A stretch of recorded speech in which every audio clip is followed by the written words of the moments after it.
Ce mardi 14 mars 2023, à 21h25, TMC diffuse un documentaire consacré à la diva de la pop internationale, intitulé Céline Dion, une voix, un destin.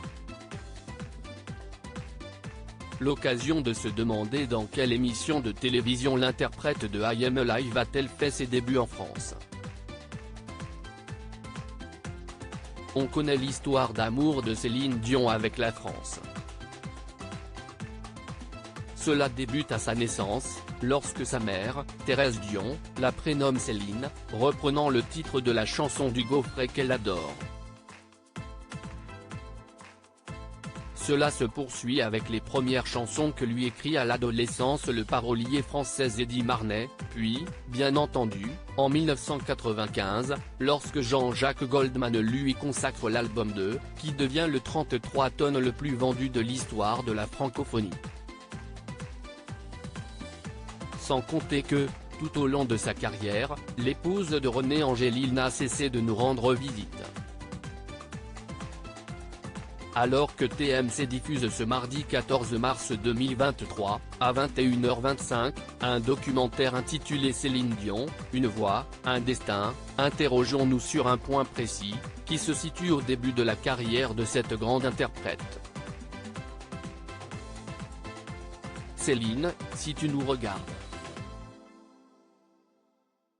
Michel Drucker a raison d'évoquer, régulièrement, la relation privilégiée qu'il entretient avec Céline Dion. En 60 ans de carrière, le patron des animateurs télé a vu bien des gloires se lever, briller de mille feux. Puis disparaître, aussi soudainement qu'elle était apparue. En conséquence, le père des rendez-vous du dimanche, de Champs-Élysées, de Studio Gabriel et de Vivement Dimanche, a aussi le nez creux pour deviner quel artiste, débutant sur son plateau, est promis à un radieux avenir. Quand il en a conscience, il se montre d'une fidélité exemplaire, nouant même des liens avec la famille de l'acteur ou de la chanteuse en question.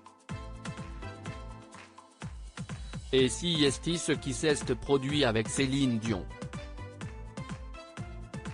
Pas une visite en France, pas une tournée dans notre pays, sans un passage sur le canapé rouge de Michel Drucker.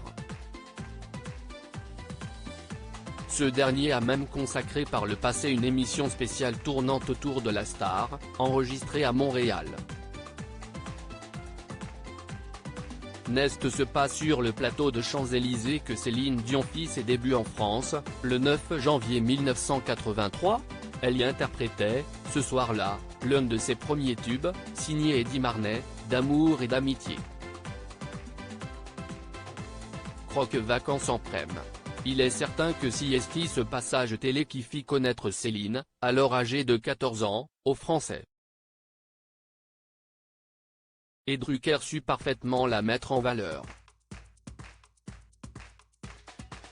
Au point de rappeler aux téléspectateurs, dans les années qui suivront, qu'elle aura fait ses débuts chez lui. Ce qui est pourtant techniquement faux. En effet, quelques mois plus tôt, à l'été 1982, la jeune fille de Charlemagne, au Québec, effectuait son premier voyage en France pour y faire sa première véritable émission de télévision. Laquelle n'était pas Champs-Élysées. Mais Croque Vacances. Dans ce programme jeunesse culte de TF1, présenté par le sympathique Claude Pierrard, Céline, cheveux longs relâchés et physique d'ado comme il en existe des milliers, interprétait le 20 août 1982 un titre de l'album La Voix du Bon Dieu, sorti en 1981 au Canada, et intitulé L'amour viendra. On connaît la suite, la fille de Thérèse et d'Adhémar Dion va très vite voir venir l'amour et la gloire. À lire aussi Céline Dion malade, comment va la chanteuse? Une proche donne enfin de ses nouvelles.